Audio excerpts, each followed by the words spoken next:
We have mic runners on both sides. And so if you have a question, just raise your hand. We're going to interleave. I started over this time, last time, as well as this time. Just raise your hand, and we will get to you. So let's start over here, and then we'll move over here. Just make sure the mic runner sees you, and then you can go ahead. There you go. Hi, I had a question about value of social. So Very valuable. Large value. So for social gaming, it's clear that you're doing matchmaking. For something like Waze, where you're doing social content generation, that's clear. But what if you're a content-first company, like a Spotify, a Hulu, or a Stitcher? What is the core value that social brings in? I can take that unless one of you guys wants to take a run at it. So if you go and you ask Spotify or you ask any of the content folks, what they actually are discovering is that they can utilize the Facebook, basically social graph, as well as newsfeed, timeline, et cetera, to do two things. The first thing is that they can utilize that in order to get things into the newsfeed, to do this word-of-mouth discovery about new audiences, about new content that they otherwise would not have gotten. So when a new album drops, you'll actually see where people will start to post inside of Facebook, my new album just came out, go check it out. And that goes out to all their fans. You can do the same thing inside of applications, which is a pretty interesting use of that. In addition, what we see a lot of folks doing, particularly with Spotify, and you see this with also games, is that people will self-identify with particular genres of things. Let me give you two canonical examples. One is music, and the other one is movies. You love to tell people, or many of you love to tell people what your favorite movies of all time is. I mean, how many of you have sat in a room before and said, The Godfather 2 is so much better than Godfather 1? Like, that is something people want to talk about, and so applications tap into that. It turns out, is Led Zeppelin 4 better than Led Zeppelin 3? I don't know, but if you ask your friends, I'm certain that they will tell you. Personally, it's 4. So when you're talking about content, what you're actually talking about is the ability for you to take that social graph and for you to pump different content types out as announcements. And what ends up happening is, as I talked about at the very beginning, is this translates from a push versus pull. Let me give you another great example. When a band that you like comes to town and you would love to go see that concert, the Facebook newsfeed is a great way for you to go tell those users that that new band is in town. In fact, I get notifications constantly that actually tell me, hey, guess what? Soundgarden is on tour. And they're coming, yes, Soundgarden's back. Soundgarden is on tour, and they're coming back. And all that's coming through the power of Facebook. And it has nothing to do with social games, and it has everything to do with media content. Go over here for another question. Yes. Yeah, thanks. So today I heard one thing that was a bit contradictory. On the one hand, Facebook's got this very powerful social graph. So if you're connecting users in your game or your app, don't recreate that. Don't create your own graph of users connected to each other.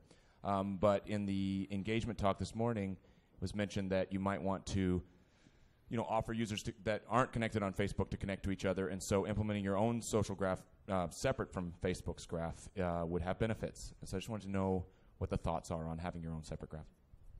So Facebook maps out your real friends in real life. Like, that's the primary thing that Facebook's friend graph represents. What we found is that a lot of times there are graphs, like kind of a social graph that happens. It's not necessarily about your real friends, especially true with gaming, where it's just people that I play with online that I actually may not care that they know really who I am. That's why we have a lot of gaming handles. There aren't very many gaming networks that are built just around real names. So kind of my point that I was trying to make is that I don't see it as contradictory. I think the two of them play together, and that's where they become really valuable. So Facebook's friend graph is really valuable in two cases. It's valuable when the user first shows up and they don't know anything about your app. They don't know who else they'd want to play with. But because they are, some of their other friends are playing, that's going to make it easy, very low risk for them to start to engage. So that's valuable. And then the other end that it's valuable is when you want to invite new people. And by definition, that's not your graph, right? You're trying to grow your graph. And Facebook's the friends that your users have is absolutely the most valuable source to get them from.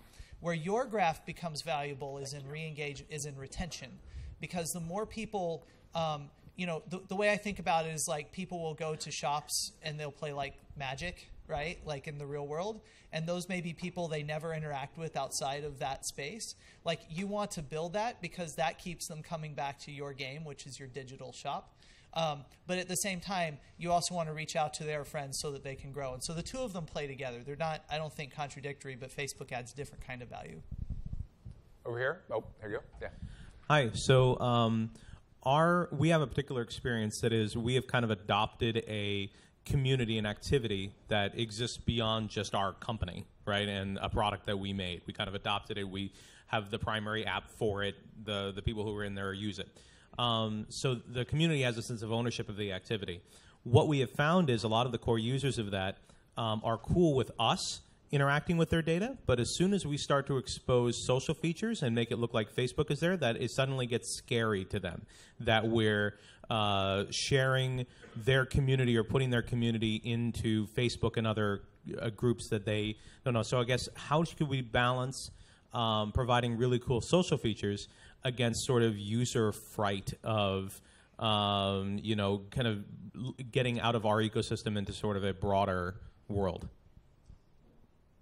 So is it like a particularly sensitive topic, like the types of communities, or are they?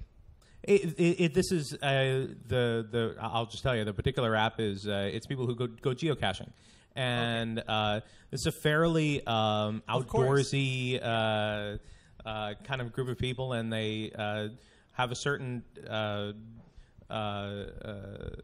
distrust of some of these of seeing.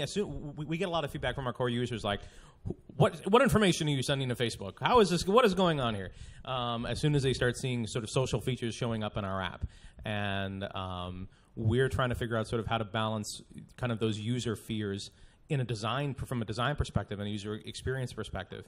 So that's a great question. So obviously, no one wants to give away the location of the geocache on their newsfeed. Because what's the point, right? I do. So I think, so first of all, various communities are different. So that's one thing, like I was saying in the talk, like what makes social design different is it's really about relationships. So it could be that your community is a little more suspicious towards this than others. So in that case, what I would suggest is focus on making your sharing actions very intentional and show the more you can show a tangible preview of exactly what you're going to post, I think that's how you build user trust. So that's really the issue: is do users trust what you're actually posting?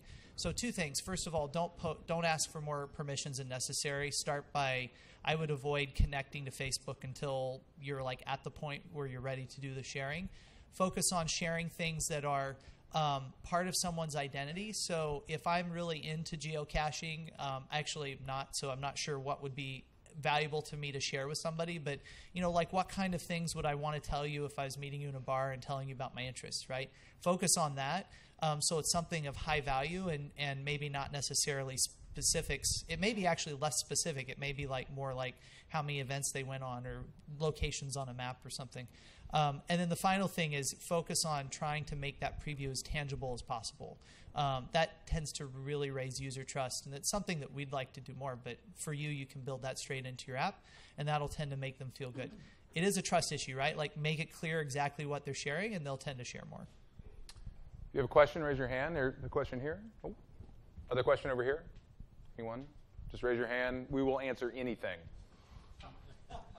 Yes. Yeah, for content companies that primarily rely on video, what's the best way for us to get video content into Facebook's app or on someone's Open Graph? Good question. Who wants to handle that one? Anyone? Sorry, I spaced. Can you repeat it?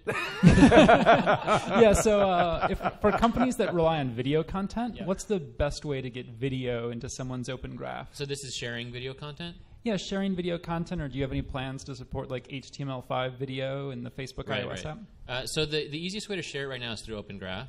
So we do support the idea of having an embedded video within an Open Graph sharing, like you watched a video or something and then you can preview that thing in line. That's probably where I'd start. Now that's predominantly built on Flash right now, so you use Swift to actually render the video. HTML5 is interesting. There are some security concerns around opening that up, and so today I'd start with using a Swift. But you can use Open Graph to share video stories, and I think there are probably how-to guides on the dev site that can walk you through that. Question here? We We're also a video content company. We provide a video platform.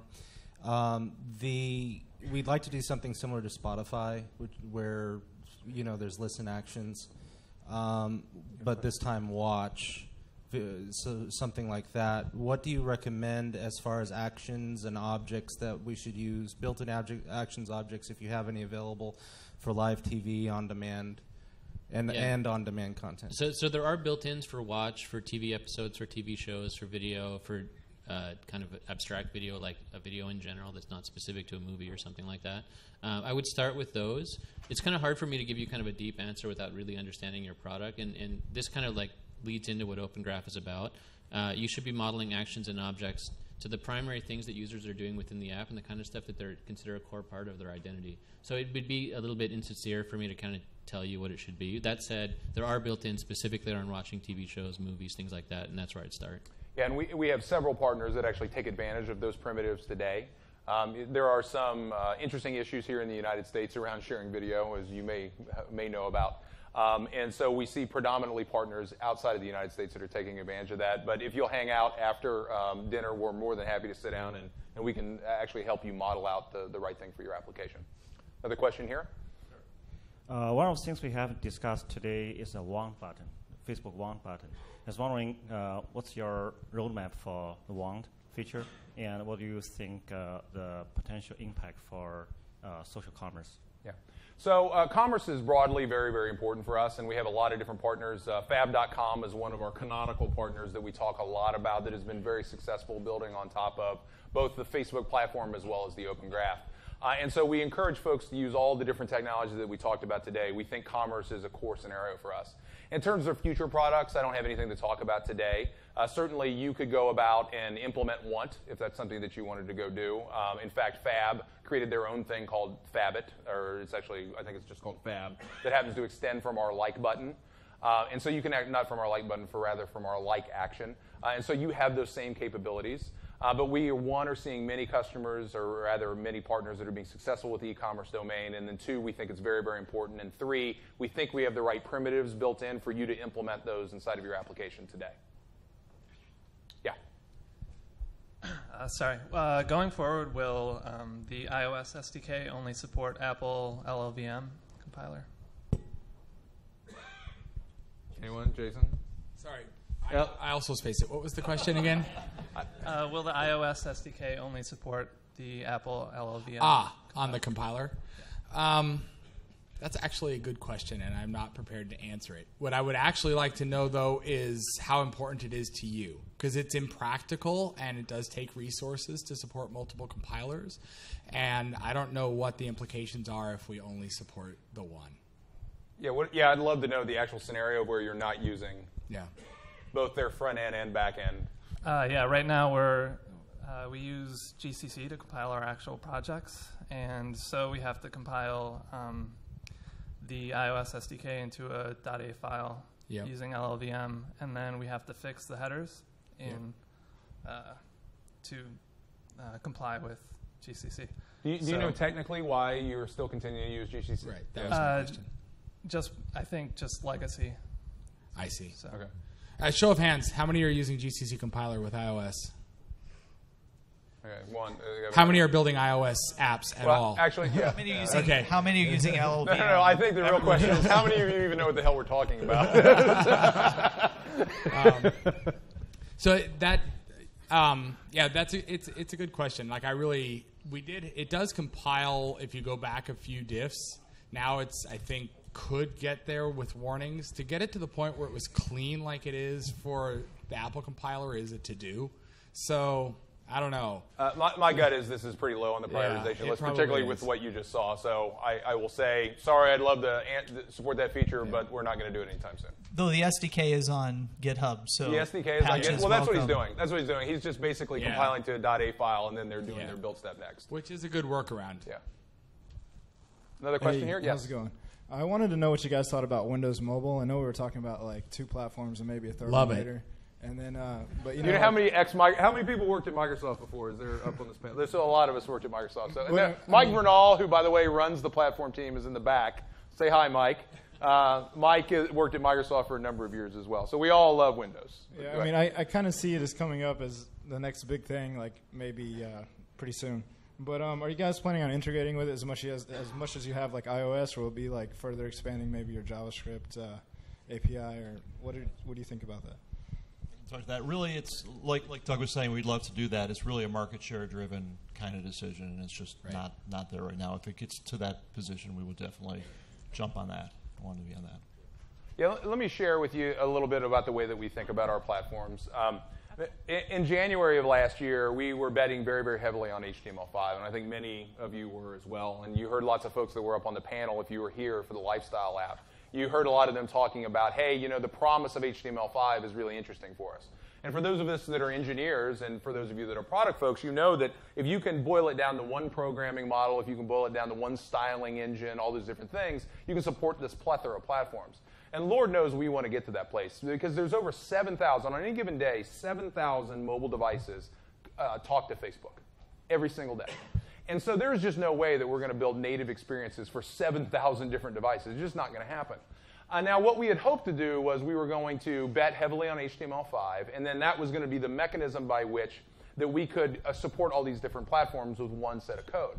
It turns out in practice, as many of you know that have tried this exercise, simply things like not having a JIT inside of WebViews, about the fact that a lot of the native APIs and capabilities that there just aren't exposed inside of the web programming model, has led us to the place of where we basically have a bifurcated strategy that does the following thing.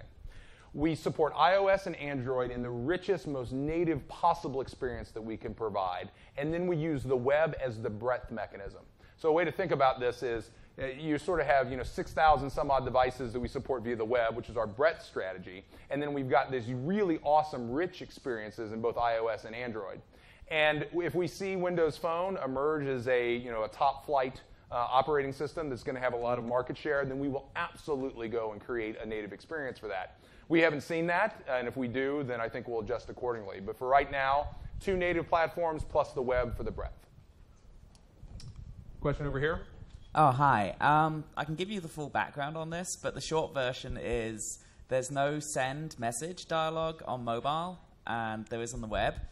And I'd like to understand the background just so I know if the web one is actually going away. I've got a little bit of the use requests. It seems to be a good mechanism in a lot of cases, but doesn't allow you to attach any kind of message, any kind of question. So I guess I'm just wondering on some background there. Hi, go ahead. So one kind of quick background question. When you say send message, do you mean like private user-to-user message? That's correct. Okay. So I'll use Doug's line. Like, we don't have anything in particular to announce in this space today, but I think you see that a lot of things that we're doing that have historically been web dialogues are transitioning their way to mobile. And I think you'll see us continue to do some of that stuff. I don't have any there's nothing more than that I have to talk about right now. But as Doug just described, with kind of going whole hog on native around iOS and Android, I think over time you'll see a lot more things that are done in the web today, be done in native on those devices. And and just to address exactly what Eddie said, but just to address your point in the interim, the send dialogue is not going anywhere. Yeah. So all of those dialogues will work fine on mobile web. They work fine on desktop. We're going to continue to support those things. The thing that Eddie's talking about is, boy, we do want those to be native experiences. Yeah, where are we going? Kind of where are we going forward? You probably have seen this theme today a little bit, and I don't think we've called it out super explicitly, but it might also surprise you some. We look at all this stuff that's going on mobile where we have to be backwards compatible, because if we just went and turned off web dialogues, a lot of people's apps just break, and it's bad for your users, it's bad for our users. It's just kind of bad across the board. So the iOS SDK, the Android SDK, those things they're not binary backwards compatible, but they're API compatible with things we've done in the past. And so you bring your apps forward and then incrementally start adopting stuff, and you'll see us take the same approaches to that stuff as we roll out new features in those spaces. Question here? Oh, sorry, I'll go here and then I don't know. It's a race condition. Fight. Okay, sorry. What's your guys' going to release cycles be? I mean, is it going to be pretty fast, on the iOS side? Apple's usually fairly slow with kicking out stuff. We will be in the middle. So we will not be super slow with kicking out stuff, but I think where we're going to move, and we're talking about this internally as we sort of plan our roadmap in going into next year, is moving the SDKs to something. Actually, like, I'm curious. Like, I'm going to ask you to raise your hands and tell me what you think about this. But moving the SDKs to a kind of regular, like, quarterly or every 2 months kind of release cycle. My kind of gut is quarterly, just because that gives us enough time to like build stuff, but isn't so fast that it's hard to adopt. What you've seen us doing in the last few months is we've been pushing betas out and then like point releases is a little like, I don't expect that we'll stay at the release cadence that we're at right now, which is a little high for us and probably a little high for you guys. But we'll move to this place where we kind of do quarterly releases of like big chunky releases of the SDKs, and then hotfix anything if like we accidentally broke something, but you know, basically quarterly releases. I don't know, like Jason and Greg. So Jason's the tech lead on iOS. Michael's sitting in the back. Raise your hand. Michael's the tech lead on Android. Greg's the engineering manager. So like, do you guys have any other opinions? I think it's great. It would be great to understand your folks' appetite for our release cadence. Quarterly. So does quarterly sound good? Yes. For show of hands, quarterly. Faster than quarterly? Slower. A little slower. Quarterly looks good. I like how it was a dictionary search there. So it's all right, another question back here. I apologize. You guys recommend requesting read permissions and write permissions separately, but my question is, if the user hits a share button but they haven't authenticated at all with Facebook, what is the best practice for requesting both read and write in one action?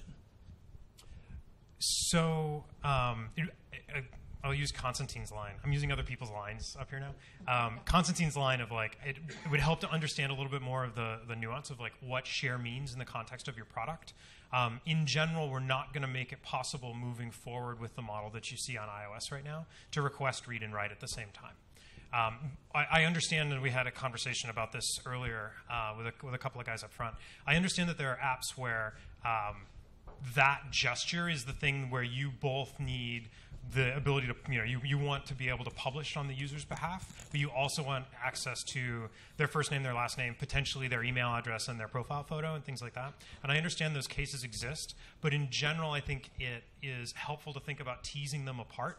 And having onboarding flows, and I think this just like applies generally, having onboarding flows and nuxes so that users understand why an app is asking for information that the user has on Facebook. And I would kind of encourage you to think about splitting those things into two parts. And if they can't be split into two parts, then let's like talk about it offline, because I'm kind of curious what your product scenario is. Kind of just to dovetail into that, if you use the feed dialog, you don't need publish permissions, correct? That's right. And I like, for people who don't know, the feed dialog is really it's the share dialog. It's the web version of the iOS 6 share sheet that we looked at earlier. Hold on. Can you comment on the breaking change that's going to happen with regard to that? I guess in February, we talked about this earlier, you and I. Which breaking change? The one where you can't post using the Graph API to somebody's wall. Oh, yeah. So this is targeted posts. Yeah. Doug, do you want to talk to that? Yeah, I'll go to Mike. So for those of you that don't know, what we've decided to do, we just recently announced this. We've announced that we are going to remove the ability for you to, inside of your application, be able to post to one of your users' friends' walls. And we've done this for a variety of different reasons. One of the biggest ones is actually about user expectations. You see the kinds of applications that actually take advantage of this. It really surprises users that there is an application that is posting on their friend's wall. And that is one of the things that we're spending an enormous amount of time thinking about, and I think all of you think a lot about, is about user trust. And so as we surveyed users, we just saw that this was a high area of user dissatisfaction and user distrust. And so that was one variant that went in. It also turns out that we've released a new feature that comes along with the Open Graph, which is mentions. And what mentions does is it actually gives you the ability to post an Open Graph action that mentions other users. And that will show up, and it actually allows the user that gets mentioned to take advantage of tag approvals as well. So this way, not only is the user that published the action isn't surprised, but the user who was tagged inside of that, who otherwise didn't want to have anything written on their wall and would have marked that out as spam, has the opportunity to set tag approvals on, and then would be able to approve that being on their wall or not being on their wall. And so for us, this really boils down to user trust and user dissatisfaction, and us offering another mechanism that gives users additional control. So is the general best practice don't post to friends' walls? Well, since you won't be able to do it in a couple in February, then yes, that would be true. Yeah, I would not. And in fact, thank you for reminding me. I should probably add that to the task to make certain you can't do that. I would not post directly to friends' walls. I would use mentions. You get tag approvals. It's a so much better experience for our shared users. And frankly, sorry. No, go ahead. No, frankly, it's a better experience for your app, too, because users don't kind of engender this distrust of, well, why did this thing from this app just show up on my wall? They don't have this distrust of apps that are posting on their walls, and they just don't understand why. So it's at the end of the day, it's really good for you too. It takes away this growth channel, but it really kind of corrects this user expectation problem that we have, and we think that trade-off is going in the right way by deprecating it. Yeah, and this is one of these things that we're very cognizant. Hopefully, you've seen us evolve and get much more mature about the way that we introduce changes. It's in terms of developer trust, but at the same time, we're trying to balance these two factors. One is user trust on one side and developer trust on the other side. And this is one of these things of where, in the wash, we basically made a decision that in the end, the user has to win, and clear user expectations is in all of our best interest, and that's why we decided to do that. Yep. Other questions? Right here? Yeah, on the App Center page, there's some curated content at the top, rotating featured banners and apps we like. Can you comment on how that kind of featuring moves the needle on terms of traffic? And secondly, I guess most importantly, how do you get your app considered for inclusion in such a Is Sean Ryan here? Did Sean Ryan leave? Sean Ryan was here. I will follow up offline. We can talk about that. So what he's mentioning is the fact that inside of the App Center itself, we do have an editorial voice, as it were, on desktop, not on mobile. On desktop, we'll look at some apps and we'll really decide that we think those are the really cool social apps, much like Apple or Google does. And that's primarily for Canvas applications, not for mobile applications. So if you're a Canvas app, we should have a conversation. For mobile, it's not really something that we do. We rely on Apple and Google to sort of have their editorial voice come across on their store. But Sean Ryan is somebody I can introduce you to who actually leads the Canvas partnership team, and then he can talk with you about what you can do for a Canvas app. Question over here? What has the audience not touched on or asked the panel up there that you guys would be excited to tell us about? Yeah, so it turns out Eddie came up to me after he said, dude, I need 5 minutes. Just give me 5 minutes. I got to tell people some stuff. So whatever it is, go ahead. That's very open-ended. Try to make sure I don't get fired here. So, as Greg told me, be careful how you say this. So I don't know that I need 5 minutes, but one question that has come up a couple of times today is deep linking. Is everybody familiar? Deep linking. Who's familiar? Okay, awesome. All right. Wow, that's great. Do you find that deep linking drives valuable traffic to your apps? Yes, no, maybe, not sure. Hard to measure. Like, not exactly sure how to measure. Okay, yeah. Well, actually, I got a sidebar on that. Yeah. Okay. So deep linking is something that I think is an interesting. It's basically an organic growth channel for your apps, right? When all this stuff we've been talking about today, where I go share some story of something I pinned on Pinterest or some article I read, in the New York Times or something like that, that story ends up in my friends' news feeds. One of them clicks on that.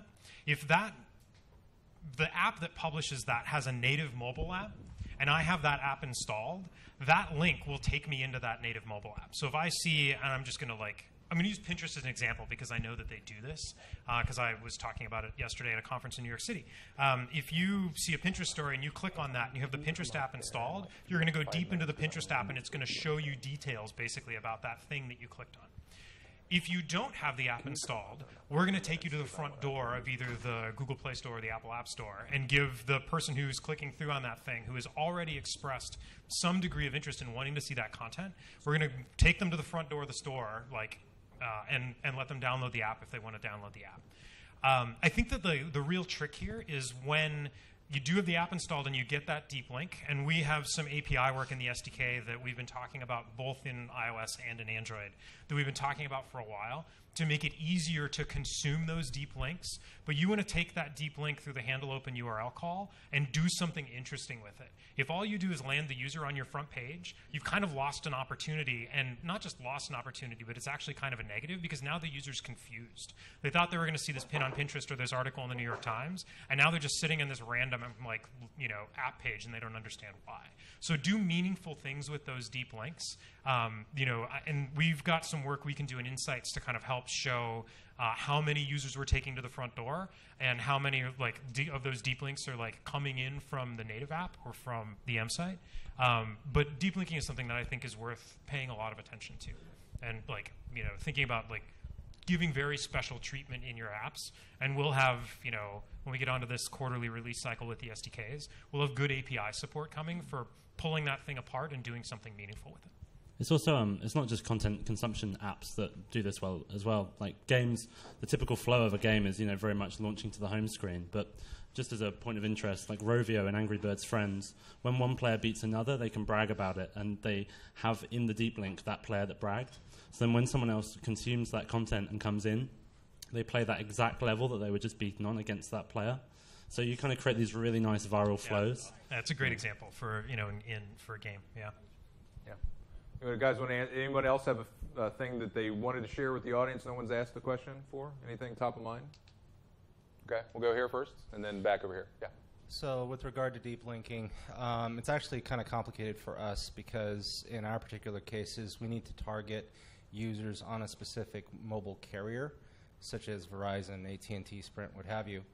And what happens is, specifically, these apps can only run on those carrier devices. So then we kind of need to detect what the user is like and what carrier he's using. And if he's not using the correct carrier, we need to be able to direct him to some sort of marketing URL. Otherwise, goes to the App Store or launches the app if it's on the device. So what is being made available that would enable us to implement that easily? We have had to go down the solution of we post a URL on the wall, which basically does device detection for us, looks at the carrier name, and then either directs the user to a marketing page or directs the user to the App Store. Interesting. So it's another one of these things where I'd be interested to kind of see the product flow there. If the link comes into the app, and the app is already installed on that device, if the link comes into the app, you can do something meaningful there to say, hey, can't watch this here, but click here to send this thing to your, you could message that or something to get that sent to a desktop environment or something where the user could watch it. Beyond that, we don't really have any control layer in the middle to run rules or something about what, how the whether to send the link into the native app or whether to send it to the website. But it's something we could consider. Jason looks like he has can we would it be useful to route that deep link onto the web? Because that's something that kind of keeps coming up is don't take this link to the store. I'm not worried about driving installs that way, but take the link to the web just so that the user can consume the content on the web. That's come up a couple of times in conversation today too. Well, like I said, we potentially want to drive the user to the store if they don't have already the app installed, but we have to check to see if our app would actually support them first. Yeah, that's not something, we don't let you basically play in that pipeline for how we get there because we keep it all on the device. But how are you detecting the carrier? So there's a third party that will look at the user agent on the device and then check to see if the carrier name is in there. Yeah. So we post to the wall. Yeah. It's a URL, takes them to a third party site. Yeah. That site. Well, why don't you just put? This is what I would do. I would post to yourself. You post to yourself. You get the request agent.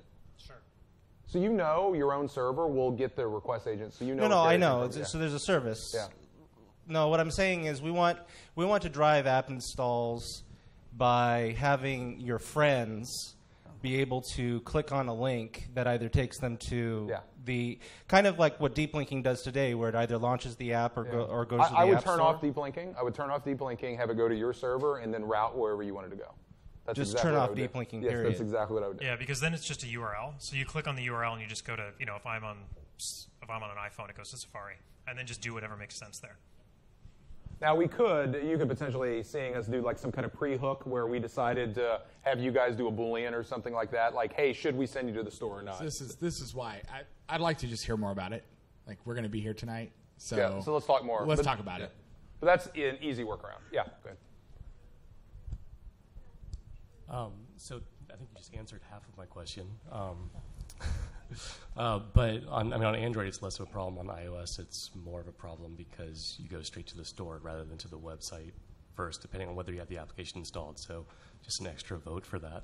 And second, it's even more of a problem on mobile websites that take you to a mobile splash page instead of linking you to the content. So just include those in whenever you're evangelizing. I'm not sure I links. understand that second case. If you click on a link on Facebook that redirects you to a mobile website that's just the front page instead of the content that's there, you've ever gone to like an m.domain.com that doesn't go to the article that was linked to because Are you saying that happens to your site, or you just see that? No, on I'm saying in website? general, deep links onto websites are important to take care of. So if you've got native app linking off and you click on that link, it's just a link. Like, so are you talking about your app or other people's apps? Yeah. In general. Yeah, not ours. It's incumbent upon that app has to actually go in and set the configuration inside of the application itself. I suggest contacting their customer support. Bigger voice than I do.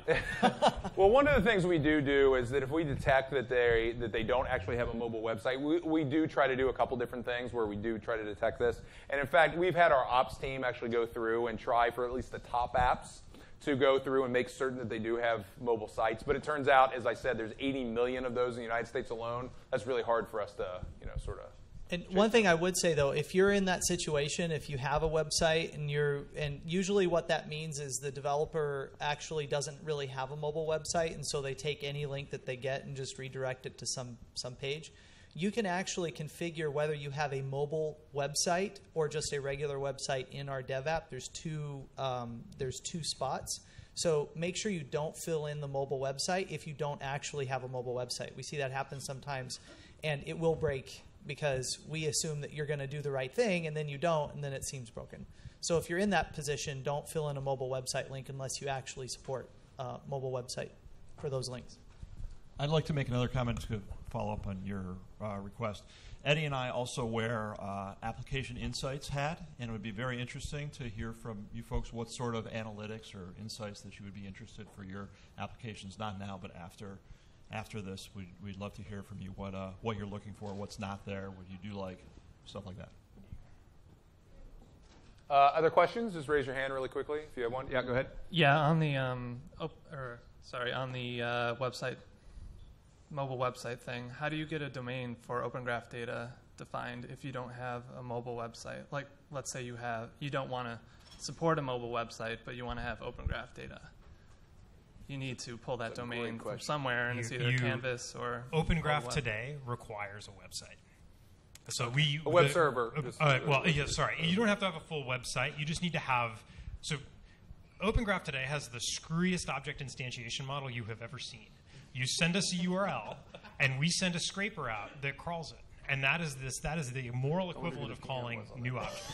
And back comes all this data, and we new up this thing, stick it in the graph. What are you laughing at?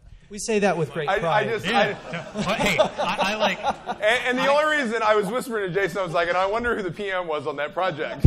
It's why I can say it. I can say that because we built it around the desktop web, and then So with that, you need to have you don't have to have a full website. You just need to have a web page stood up that has HTML inside of it that our scraper can get to. And that's all. And you can whitelist it just to our scraper. No one else ever has to see it. Like, you can whitelist it to our range of IP addresses. So they would get it doesn't have to be something a user would ever look at. Or a 403. Yeah. And that's not the mobile website, by the way. So you don't have to have the mobile web URL filled in to use Open Graph. That's right, too. But yeah, and one of the techniques that I do on almost every app that I write, and I see lots of people do this, is they actually create one page called og.php or og.aspx, and it takes a bunch of query parameters and then just writes those into... It just echoes them back. It just echoes them back, literally. We've all built that. Yes. Yeah, we have built that. Jason and so has one, I don't have you have anything. one, I we don't have have one. anything to announce today, but you can bet that we're thinking pretty hard about this problem. We want to make it much easier. Yeah, that one's on me. That one's on me too. Okay, so before we go, I don't know. I wanted to introduce two people. So Zen Fang, this is Zen. Zen actually runs our support engineering, our platform support engineering team. So any of you that have ever filed a bug and have gotten a response from our team, it's actually been Zen's team. It's a new team that we had created, and they've largely been responsible for the fact that we are now fixing more bugs than we are actually introducing. And so that is Zen because of Zen's team. And so Zen's team is actually here. They're going to set up a table over there so they can answer questions about bugs, etc. Next to Zen, is James Pierce. James runs our developer relations team. Say hi, James. James's team is responsible for all the magic that you see that is going on the developer site. If you've been seeing that over time, you've really been seeing that evolve, and hopefully our documentation has been getting much, much better as a result of the hard work that James and his team have been doing. So both Zen and James are going to be here during dinner along with all the presenters, and members of their team are going to be here throughout the evening. So if you have questions about bugs, you have questions about various features, whatever it is, you have feature requests, we're here, and we absolutely want to help you guys be successful, or folks be successful implementing on iOS and on Android. And so looking at the time, it looks like we're actually over. I think we have dinner right outside, is that correct? Dinner is right outside. Go grab your dinner. We're all going to be hanging out. And then once dinner's over with, I'll come back up on stage and we'll close the event out. But thank you, and please get some food.